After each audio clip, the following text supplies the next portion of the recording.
Dear travellers, and welcome. Welcome to the end of the road.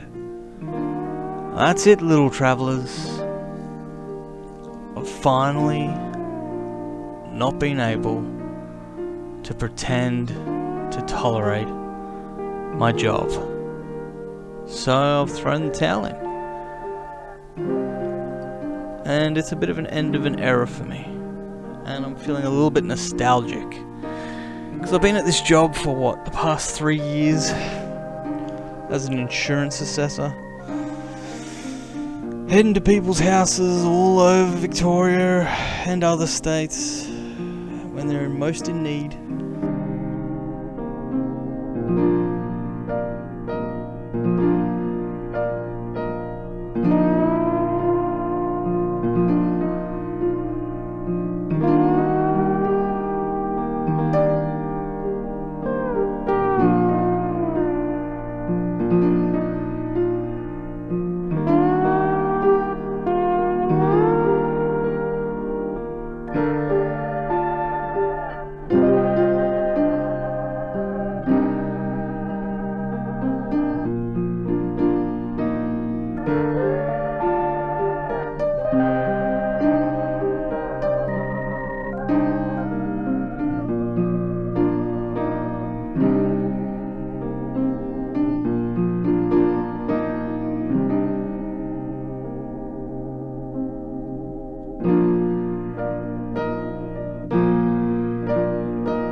I've seen it all. From people's houses burnt to the absolute ashes, or houses flooded, earthquakes, you name it, I've seen it. And I've met people at the point where they've just lost everything. They've lost absolutely everything they've ever owned. And it's pretty profound. Because I'm there to do a job. But it's hard to just talk shop when someone's just holding their head in their hands, and it's when all of a sudden you have to become a counselor and a life coach. Well, it's never a dull moment, let's just say that. But the monotony of just the machine just got to me, and I just couldn't pretend anymore. And that's the worst bit, is that you should really leave a job when you just have lost the love for it. But unfortunately, sometimes you got responsibilities, and you just gotta figure it out, man. Until you hit this wall where it's like, I can't anymore. It's done. So why on earth would I be telling you about this? Well, because you're my void, right? You're my listening ear in the time of need. And I'm very thankful for that. Sometimes you guys are my counselors, right? You came here to watch a video about photography. Turns out you're my counselor tonight. So just send me some love, man.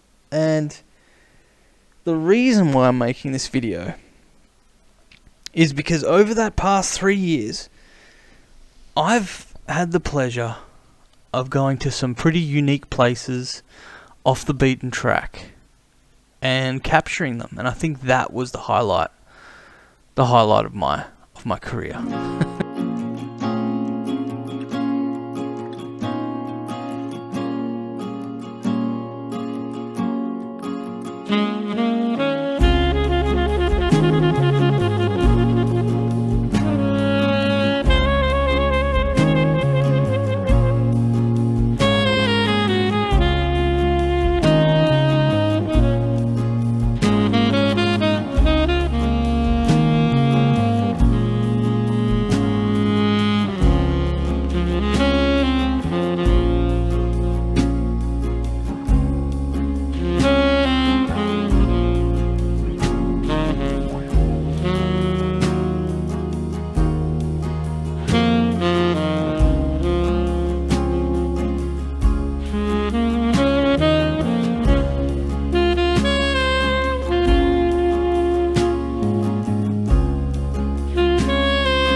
the things I did outside of work.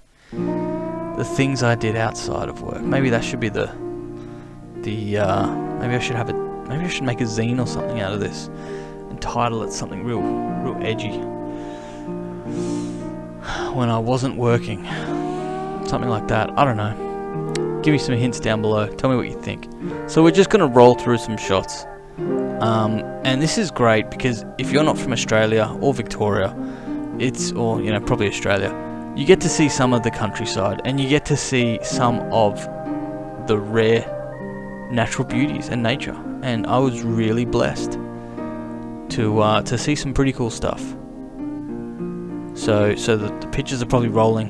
What cameras did I use out here in the last 3 years? That's a good question.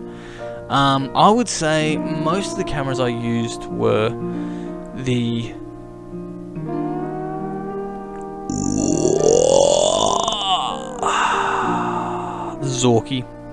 Zorky, and I went through this phase where I was shooting through a bunch of cinema film with the Zorky. That was sick. Love that Jupiter lens. Also the Nikonos. Shot a lot of the Nikonos, and of course my old faithful, my old ever reliable faithful, the Konica recorder. Gotta love that thing. That's my #1 favorite camera of all time. 100%. I'll never sell that. I'll take that to my grave. Konica recorder. Half frame camera, of course, and a plethora of plastic cameras, cheap cameras, digicams, lots of stuff. So we're just going to be rolling through a bunch of photos now, and it was good. That side of it was good. I got to really see some unique spots. I love that. And it was also through this period of time where I was falling out of love with this job. Well, love's a strong word because I never loved it to start with, but falling out of the ability to pretend I loved it is I started the obsession of going to thrift stores. Now, this was the coolest thing, is you'd roll up to some Dust Bowl town, some little town with a population of 200 people, and they'd have a thrift store, and I just could not resist, because this is the thing, if you don't know this, a thrift store represents the community. What's at that shop, what's at that store represents that community. So you get a little taste of the community. And look, you're probably thinking, I bet you it's a lot of old people stuff. Yeah, and there definitely is. It's definitely a lot of old people stuff. But every now and then, you hit a vein. You hit a vein of chicken, and it's really intense, and it's amazing. You have some great finds, and you need to understand. You need to also understand. Keep this in a perspective, right? If you're not from Australia and you're watching this, keep in mind we're a little desert island, right, in the middle of nowhere. Okay, we're not the origin of anything here. Like I started collecting DVDs. You got to understand, all these DVDs, most of them are from American production. They're American producers for American cinemas, and and it's come over here on a boat. And most of the time, it's just your bog standard, boring media. And it's maybe some people got some special order stuff. They got some special order out of the box rare stuff. And that's what I love finding, this rare stuff. And you got to just understand how hard that is to be here in Australia, in the middle of nowhere, for these things to turn up. It's awesome. It reminds me of Finders Keepers, which is a fantastic Australian cartoon, not cartoon. What am I talking about? TV show back from the 80s, and it was filmed in South Australia. And in that TV show, it's about things that go missing and end up on another side of another universe. And whenever you miss an item, whenever you lose something, it's because it goes to this other side of the middle of nowhere. And I kind of feel like that's Australia. We just random things turn up here, and it's very rare. And I wonder how the hell it got here. So that was half the appeal. But I started collecting, and I'd go to all these thrift stores, and I'd find all kinds of absurdities. Some of it isn't fit for human consumption, so I won't post it here. But there's some random stuff, and I just can't help myself. And so you've seen, no doubt, on a lot of my feeds on Instagram and a lot of my channel, you always see little toys and knickknacks and things and that, and DVDs. These were all found on the street. That's what I love, is you find them in the raw. Like, you find them like in the field, in the wild. These aren't like curated. Like, I haven't ordered these. I haven't seen it on eBay or something. No. I've literally walked into a dusty old shop, asked the lady where the DVDs are, and then I've scanned through to look for anomalies, things that are strange that shouldn't be here, things that are rare that you just don't see. And of course, this goes back to the whole thought of, why do you collect old DVDs and things? And it kind of all scales back. It's all microcosms on microcosms. It's the same as photography. You take photos to capture a moment, capture a memory, create art. And DVDs to me are the exact same thing. Videos, VHS, whatever, music, CDs. It's all the exact same thing. You're capturing a moment, a point in time, a generation.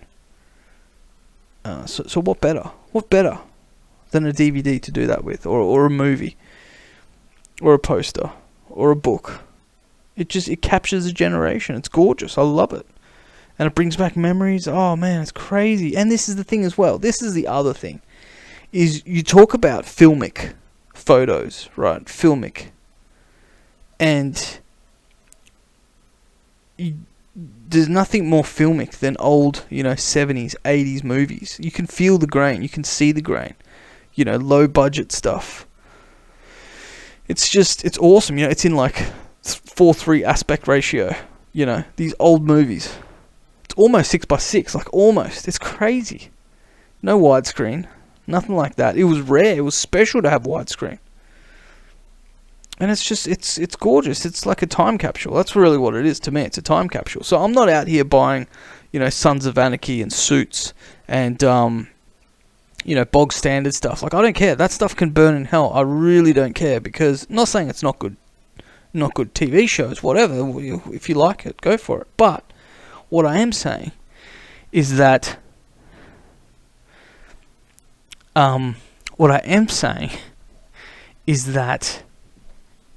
that kind of easy to get stuff is always going to be on streaming. It's always going to be probably on YouTube. It's always going to be around. It's no big deal. I want the stuff that's hard to get. Like, you try and get Mario, the live action movie. That's tried to be scrubbed from reality. Oh, it's a crap movie. Look, I'm not going to get into it. You've already seen my previous videos where I vouch for it. Right, I vouch for it. But it's that kind of stuff. I want to get these movies that you just can't get. You can't stream. You can't easily obtain these kind of things. And it's becoming rarer and rarer. And a lot of these streaming channels, they're editing these videos anyway. So you're not getting the real raw video. You're getting a highly edited, curated version of it, because it no longer fits the modern day acceptability. I'll leave it at that. I won't go too far down that rabbit hole, but you can't have it because it's no longer appropriate. So you've got to sort of, delete scenes and change this and that. And it's like, dude, it's crazy, man. It's crazy. I watched Never Been Kissed Before with Drew Barrymore. It's an insane movie. It's a movie about adults pretending to be high school students and then going to high school and then falling in love with high school students. It's insanity. Like, you can't make a movie like that anymore. I'm not saying that's a good thing. I'm not saying I promote that kind of thing. I don't. But what I love is that this used to be okay. This used to be like the norm. The absurdity of the premise of these movies. Yet, they got made. And now it's like they pretend like they didn't exist. And I'm not here to, I'm not trying to defend some messed up thing. I'm not trying to defend the thing. I'm just defending the sort of free speech thing of saying, well, it happened. It happened. And if you try and scrub it from history, well, then you're just covering over the fact that it happened. It's a real thing, and you got to live with it. You can't just edit the past. You just accept it and learn from it. So there's that. And and there's some good directors back in the day. This was back when movies used to have a beginning, a middle, and an end, and the movies actually sort of had a coherent, made sense. It sort of got to the end. Maybe there was a moral lesson or something, and it made perfect sense, and it wasn't some edgy, arty guy that just, made these movies that just didn't go anywhere, And I'm looking at you, Lighthouse. I was so up for that movie, The Lighthouse, and it just was such a failure because, like, it was trying so hard to be edgy and cool. And don't get me wrong, there's some amazing scenes in it. Cinematography is fantastic. The characters are fantastic. There's so much about that movie that's good, but it just lacks an actual coherent story that you can kind of go, oh, wow, I love that ending. I love that ending. It resolved so well. No, it just resolves into crap, and it's like, awesome. Anyway, I'm rambling. But yeah, so it's an end of an era for me. I'm out. I'm done. I'm finished. Handing back the laptop tomorrow. But I just wanted to share this, put this out into the void that I existed, and if anyone else is out there that working a job they absolutely hate, but they're doing it because they have to, because they got responsibilities, I'm proud of you. You're doing good, man. Keep it up. Possibly look for something else, like, just saying. But if that's not an option, then, bro, just keep doing it, man. Find something fun around the edges. Fun around the edges. Something you can do on your lunch break, or something you can do outside of work to just make life better, right? Around the edges. Maybe that's what I call the photo book, around the edges. I don't know. Time out. With shutter slaps. Thrift stores, man. If you haven't been to, like, old country thrift stores, I highly recommend it. It's a whole nother world. And you meet the sweetest people, the sweetest, kindest people. And this stuff is like, they're throwing it out. In the city, they're starting to charge sort of higher prices now. Now you can pay anywhere up to $5 for a DVD or for a CD. They're starting to charge prices. But when you go out in the bush, I went to one place and it was $5 for $1. Like, I'm paying 20 cents a DVD, and I'm going nuts for it, mate. I'm going nuts for it. And other stuff, toys, comics. Yeah. So it's a bit, I don't know, it's been emotional in that sense, because I've really enjoyed that aspect of my job. The bit outside of the job. The bit that I made fun for myself. I'll miss that. But I'm sure, you know what they say, you know what Kermit the Frog said, is the end is just the beginning. Right? So what's in store for this Shutter Slaps? What new adventures? What new experiences are we going to unpack in the future? And what cameras will we have with us? Well, I can't lead to too much. I don't want to give away too much in later videos. But I ain't stopping anytime soon. And yeah, this is just a bit of a low energy video. This is just a low energy little rant. And I just wanted to share some photos. And some experiences. Yeah, man. Alright, guys. Hey, tell me something in the comments. And as always, I will be catching you on that next one.